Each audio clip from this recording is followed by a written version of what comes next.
오늘은 2018년 12월 첫째 주입니다. 1년이 다 가고 있음을 우리에게 알려주는 그런 주간입니다. 한 해 동안 수고해 주신 모든 성도님들께 감사드립니다. 물론 어떤 분들은 많은 일을 하셨을 것이고 또 어떤 분들은 적은 일을 했을 것입니다만 결국 모든 일들이 하나님의 영광을 위해서 한 일들이기 때문에 하나님께 우리는 감사하면서 남은 한 달 동안 다 하지 못했던 일들을 하기를 원하는 그런 마음의 다짐들이 있어야 될 것이라고 생각합니다. 내년에 우리 교회 표어는 믿음을 세우는 해입니다.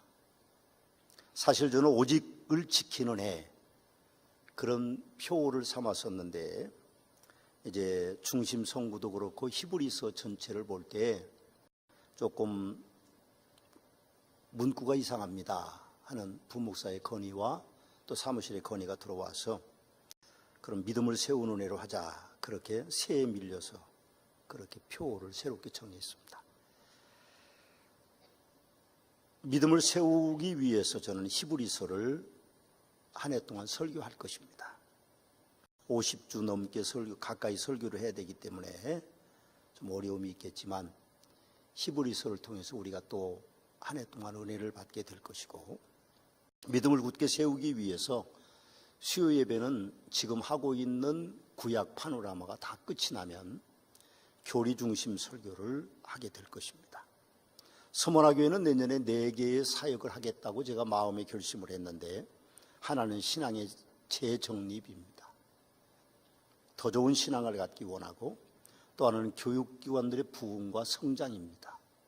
더 많은 투자를 하기를 원하고, 캄보디아에 송기훈 선교사님이 사역하고 있는 곳에 교회를 건축해 주기로 했기 때문에 선교의 확대가 이루어질 것이고, 4번째로는 교회 부분 리모델링이 좀 필요합니다.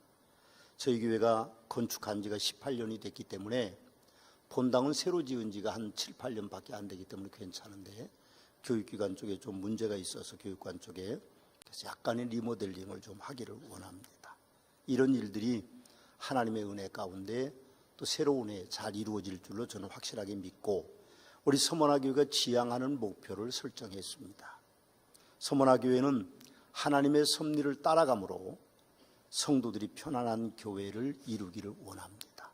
지금까지 우리 교회가 그래 왔습니다만 내년에는 서머나교회가 더 평안한 교회가 되는 아름다운 축복이 있는 복된 한 해가 될 것입니다. 오늘 저는 종들을 위한 교회라는 제목으로 설교합니다. 그동안에 넉 주에 걸쳐서 디도서에 기록되어 있는 대로 늙은 남자에 대한 교회, 늙은 여자에 대한 교회, 젊은 여자에 대한 교회, 젊은 남자에 대한 교회, 그리고 오늘은 5번째 시간으로 종들을 위한 교회라, 그런 제목으로 설교하려고 합니다. 오늘 봉독해드린 본문은 종들에 대한 이야기들이 기록되어 있습니다. 1세기의 종들의 숫자는 아마도 양반 아니면 귀족들보다 훨씬 더 많았을 겁니다. 그럼 어떤 사람들이 종들이었느냐 하는 문제를 우리가 좀 생각해 보지 않을 수 없는데, 종들은 금전으로 팔려온 사람들이 종들이었습니다. 요셉과 같이 은 30에 팔려온 사람, 그런 사람들이 이제 종들이 됐던 것이죠. 그리고 전쟁을 통해서 포로가 된 사람들이 종의 신분이 되었고, 어떤 종들은 조상 대대로 그냥 종이었기 때문에 태어나자 눈 뜨자마자 종으로 살아야 되는 그런 사람들도 있었을 것입니다. 그럼 우리가 구약에 보면 아브라함이 여종과 결혼합니다. 물론 아브라함 본부인이 있는데 자식을 못 낳으니까 본부인이 합법적으로 자기 아내를, 자기 종을, 남편의 아내를 줍니다. 그래서 이스마엘이 태어나죠. 놀랍게도 성경은 이스마엘이 후계자가 아니라고 말하고 있습니다. 결국 아브라함은 그 아내 하갈과 그리고 이스마엘을 내쫓을 수밖에 없었죠. 재산 하나도 못 물려주고 물 한 병 당을랑 주고 사막으로 내쫓았습니다. 원통에서 그 여인이 우는 소리가 온 광야에 가득했죠.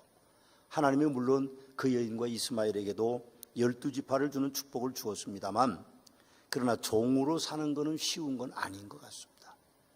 제가 어렸을 때는 종들이 있었습니다. 머슴이 있었죠. 제가 아주 어렸을 때 제 기억은 우리 집에도 머슴이 둘이 있었던 것 같아요. 나이가 많은 머슴과 그리고 청소년 머슴이 있었던 기억이 어렴풋이 납니다. 그분들이 사는 사랑방이 따로 있었던 것 같은 그런 생각이 나는데, 우리 동네에 제가 어렸을 때 보면 머슴들이 있었습니다. 그런데 한 집의 머슴이 설날 아침에 지게를 지고 산으로 갔습니다. 그래서 동네 사람들이 설날까지 일을 시킨다, 흉보는 것을 우리가 들었습니다. 사실 이웃들이 흉보는 것이 중요한 것이 아니라 설날에 그 산의 진묘와 같은 음식들과 그리고 좋은 옷들을 입지 못하는 그 모습은 아마 굉장히 그날 슬프고 억울했을 것 같습니다. 모든 시대의 종들은 사는 것이 아니라 살아가는 것이 참 억울했을 것 같습니다. 그래서 때로는 오네시모처럼 도망을 가기도 하고, 또 주인에게 반역을 꾀하는 주인을 해하는 종들도 아마 있었던 것 같습니다. 오늘날 우리가 사는 사회는 종들은 없습니다. 그렇지만 종들처럼 대우받고 종들처럼 살아가는 사람들이 많이 아직도 있습니다. 권력자들에게 압제당하는 사람들, 대기업에게 어려움을 당한 중소기업 하는 분들, 세입자들이 건물주에게 당하는 어려움, 임시 고용자들의 임금 격차, 금수저와 흙수저, 많이 듣던 이야기죠. 그런 갑과 을의 차이가 많은 나라가 우리나라입니다. 물론 우리나라뿐만 아니고 모든 나라는, 심지어는 공산주의 국가들까지도 사실은 갑과 을이 있습니다. 공평하게 나누고 공평한 이제 권력을 가진다고는 공산주의자들 안에도 권력은 어쩔 수 없이 그렇게 나누어지는 것 같습니다. 우리나라도 촛불 탄핵으로 새로운 정권이 들어서면서 을의 위치에 있는 백성들이 해방과 권력자로부터의 공평을 바라는 분위기가 컸습니다.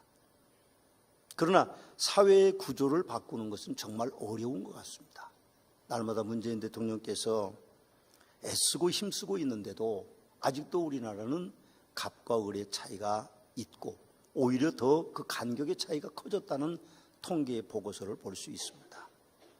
여전히 우리나라는 친일 잔재들의 청산과 그리고 구정권의 부정부패와 갑의 횡포, 그런 것들을 향하여서 적폐청산을 하고 있습니다. 더 많이 해야 되겠죠. 그러나 여전히 법의 비리와 부자의 갑질 횡포와 유치원의 문제와 심지어는 청와대 직원들까지 적폐 행위는 끊이지 않고 계속되고 있습니다. 그래서 심지어 어제는 진보그룹 단체들까지 문재인 대통령을 반대하는 데모를 청와대 앞으로 몰려가서 했다고 합니다. 저는 그런 생각이 들었습니다. 사람들의 단순함이 참 안타깝다, 그런 생각을 합니다. 새로운 사람들이 들어오고 정권이 바뀌면 좋아질 것이라고, 우리 대한민국의 유토피아적인 그런 천국과 같은 날들이 이어질 거라고 생각하는 단순함이 참 안타깝습니다. 결코 이 땅에 유토피아는 없습니다. 책으로만 남아있고 철학적인 사상으로만 남아있을 뿐입니다. 사람들이 정치인이나 경제인들의 핑크빛 청사진에 사막 같은 세상을 살아가다 보니까 흰구류처럼 속는 것일 뿐입니다. 그러나 교회는 절대로 빈부의 차이나 또 갑과 을의 차이가 있어서는 안 된다고 생각합니다.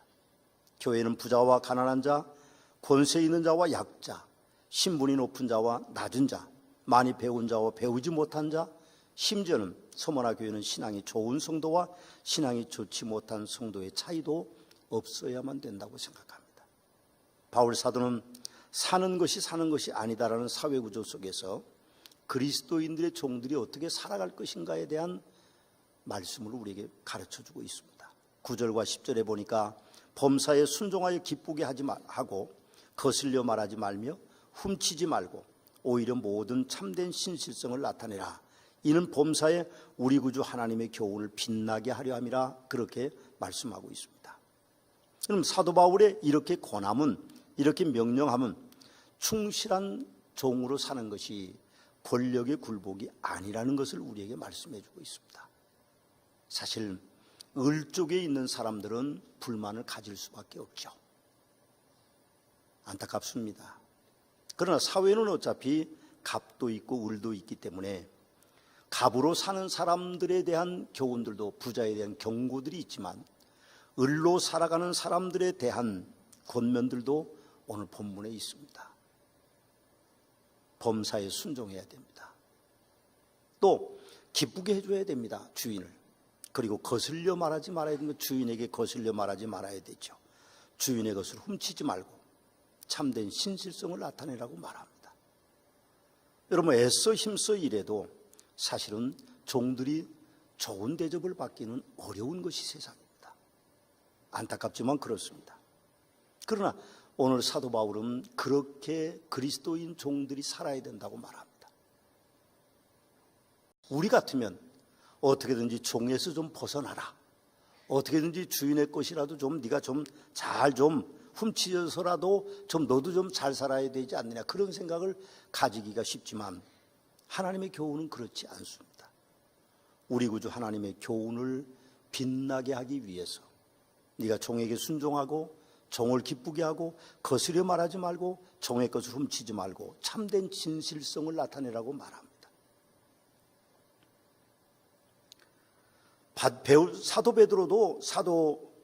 베드로는 베드로전서 2장 18절에서 사환들아 범사에 두려워함으로 주인들에게 순종하되 선하고 관영하는 자들에게만 아니라 또한 까다로운 자들에게도 그리하라, 그렇게 말씀하고 있습니다.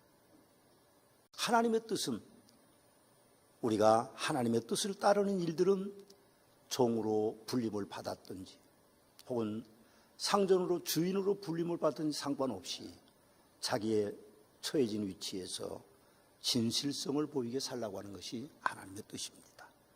골로새 3장 22절 말씀에도 종들아 모든 일에 육신의 상전들에게 순종하되 사람을 기쁘게 하는 자와 같이 눈가림만 하지 말고 오직 주를 두려워하여 성실한 마음으로 하라고 그렇게 말씀하고 계십니다.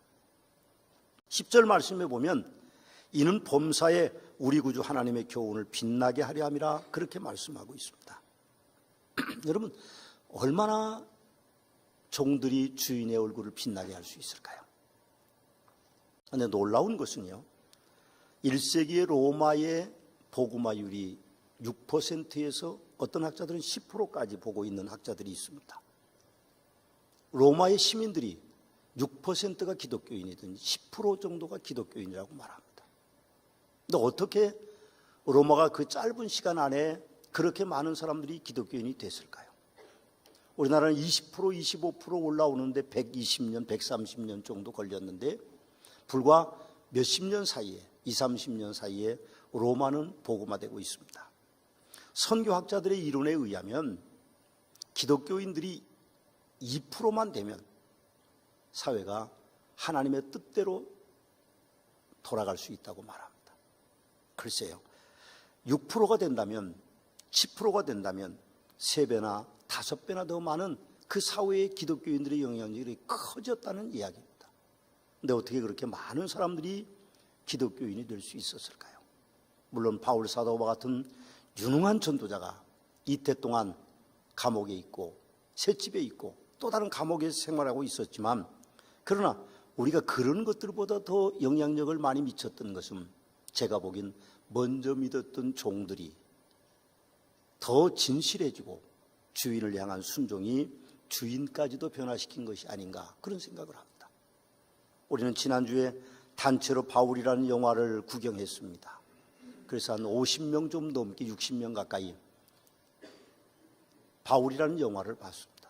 근데 바울이라는 영화 속에 보면 기독교인들의 삶이 어떤가에 대한 이야기를 합니다. 네로 황제가 기독교인들을 잡아다가 사자의 밥이 되게 하고 검투사의 살인도구로 사용되는 그 상황 속에서도 기독교인들은 무력 항쟁을 하지 않았습니다. 어떤 젊은이는 우리가 무력으로라도 네로를 살해하고 그리고 로마를 대항해야 된다고 말했지만 바울 사도나 브리스길라와 아굴라와 같은 사람들은 그렇게 하지 않도록 했습니다. 그것이 무슨 뜻일까요? 결국 복음은 비폭력적이지만 영향력이 있다는 것을 말합니다. 로마가 6%에서 10%의 기독교인을 가지게 된 근본적인 동기는 을 쪽에 있는 사람들, 종에 속한 사람들이 신실해지고 또 주인을 사랑하는 마음이 있고 그분들의 순종이 있기 때문에 그런 영향력들이 미쳤다고 저는 그렇게 생각합니다. 그러면서 사도 바울은 12절, 13절, 14절의 말씀에 보면 종들의 삶의 모습이 이러해야 된다고 우리에게 그렇게 말씀해 주고 있는데, 경건하게 살아야 되고 세상의 정욕을 다 버려야 되고 신중해야 되고 의로워야 되고 경건함으로 이 세상에 살아야 된다고 우리에게 그렇게 말씀해 주고 있습니다. 디모데전서 6장 1절 말씀에도 보면 물은 멍에 아래에 있는 종들은 자기 상전들을 범사에 마땅히 공경할 자로 알지니 이는 하나님의 이름과 교훈으로 비방을 받지 않게 하려 함이라고 말하고, 고린도전서 7장 20절에서 23절 말씀에도 각 사람은 부르심을 받은 그 부르심 그대로 지내라. 내가 종으로 있을 때 부르심을 받았느냐? 염려하지 말라. 그러나 내가 자유롭게 될 수 있거든 그것을 이용하라. 주 안에서 부르심을 받은 자는 종이라도 주께 속한 자유인이고 또 그와 같이 자유인으로 있을 때에 부르심을 받은 자는 그리스도의 종이니라. 너희는 값으로 사신 것이니 사람들의 종이 되지 말라. 그렇게 말씀하고 있습니다. 여기서 너희는 값으로 사신 것이니 사람들의 종이 되지 말라는 것은 자유를 말하는 것이 아닙니다. 육체의 자유가 아닙니다.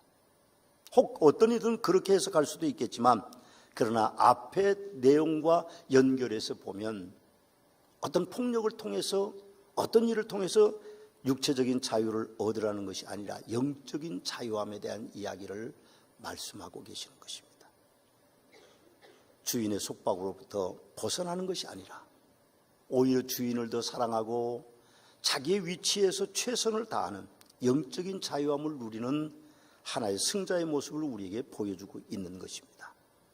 성경에서 종들에게 해방이나 자유가 아닌 순종을 하도록 매우 불리하게 가르치는 이유는 또 뭘까요? 우리는 참 어떤 때는 안타깝습니다. 사회의 구조를 변경하기가, 바꾸기가 너무 어렵죠. 그럼 대기업을 우리는 참 적으로 생각해서는 저는 안 된다고 생각합니다. 그리고 우리가 이 사회에 가불 쪽에 있는 사람들을 적으로 생각해서는 안 됩니다. 물론 우리도 조금 더 높은 신분을 위해서, 조금 더 부하게 되기 위해서 열심히 공부도 하고 우리가 열심히 또 돈도 모으고 열심히 색다른 직업들을 가져야 되지만, 그러나 우리는 우리의 상관들에게, 우리를 주관하고 있는 대통령에게 순종할 수 있어야 됩니다. 지금 우리 교단이 굉장히 어렵습니다. 역시 우리나라와 비슷한 상황입니다. 문재인 대통령의 지금 현재의 신뢰도가 48%밖에 안 된다고 그러죠. 그러나 생각해보면 역대 대통령 모두가 다 집권 3년차가 될 때는 그보다 더 어려웠던 날들이 많았습니다. 우리는 그들이 우리의 정적이 아닌, 우리가 어떻게든지 그 권력 앞에서 최선을 다하는 삶을 좀 보여주어서 우리가 바꿀 수 있는 세상이 얼마만큼 될런지 우리가 알 수 없지만, 우리가 먼저 세상을 좀 더 하나님의 뜻 안에서 바꾸어가는 일들이 필요한 것이죠. 13절 14절의 말씀에 보면 이 땅의 권력자들에 대한 종들의 목적이 있습니다. 참 놀랍게도 그렇게 되어 있습니다. 복스러운 소망과 우리의 크신 하나님 구주 예수 그리스도의 영광이 나타나심을 기다리게 하셨으니 그가 우리를 대신하여 자기를 주심은 모든 불법에서 우리를 속량하시고 우리를 깨끗하게 하사 선한 일을 열심히 하는 자기 백성이 되게 하려 하심이라고 그렇게 말씀하고 있습니다. 이겁니다.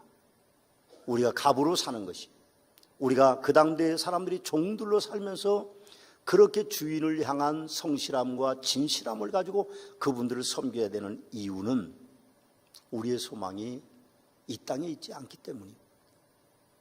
주님이 곧 오신다고 표현하고 있고, 그리고 이 땅을 떠나는 날 우리는 을이 아닌 영원한 나라의 천국 백성이 된다는 것을 우리에게 그렇게 말씀하고 있습니다. 특별히 마지막 14절에 보면 자기 백성이 되게 하려 하심이라고 그렇게 말씀하심으로 천국이 이루어짐에 대한 이야기를 하고 있습니다. 교회도 마찬가지입니다. 교회가 민주주의 방식으로 이루어지는 것이 아니라 하나님의 법으로 운영되는 것입니다.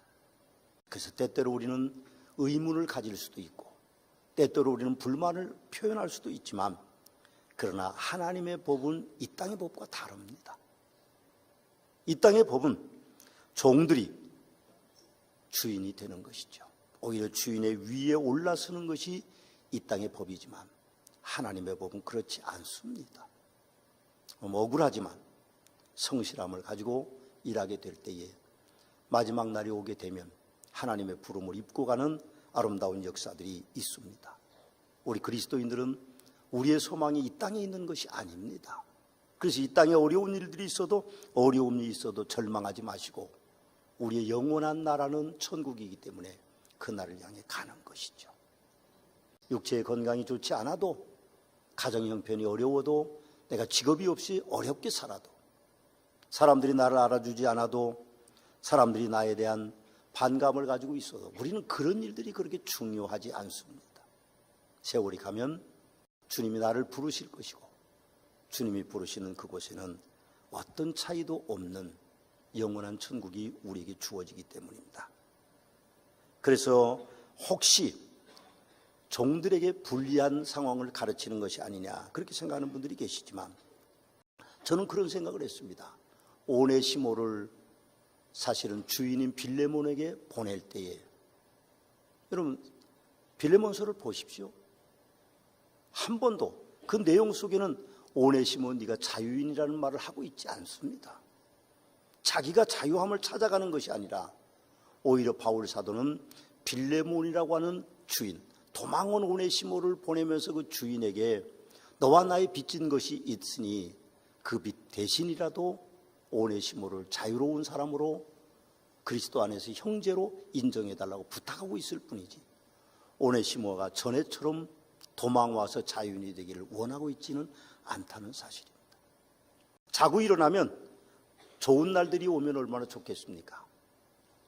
새방이 갑자기 전세방으로 바뀌고 자고 일어나면 전세방이 갑자기 내 집으로 바뀌고 작은 집이 갑자기 큰 집으로 뻥튀기 하듯 아침에 자고 일어나면 그렇게 보이는 세상은 없습니다. 이 세상은 어차피 갑과 을이 나눠져 있습니다. 갑의 위치에 있든 을의 위치에 있든 간에 이 세상이 영원하지 않다는 걸 우리는 기억해야 돼요. 오늘 13절의 말씀의 기록대로 우리의 소망은 이 땅이 아니라 천국입니다. 그래서 이 땅에서 혹시 좀 어려움을 겪더라도 종처럼 그렇게 을로 살아가더라도 여러분 기쁨을 잃지 않고 살아가시는 영원한 천국 백성이 되시기를 주님의 이름으로 축원합니다. 기도하시겠습니다. 이제는 우리 주 예수 그리스도의 은혜와 아버지 하나님의 극진하신 사랑하심과 성령님의 감화, 감동, 역사하심의 은총이 오늘 종들로 살아가는 어려운 상황 속에 있는 성도들을 위해 축복의 하나님으로 천국에 소망을 주시는 하나님으로 함께 계시옵기를 축원하옵나이다. 아멘.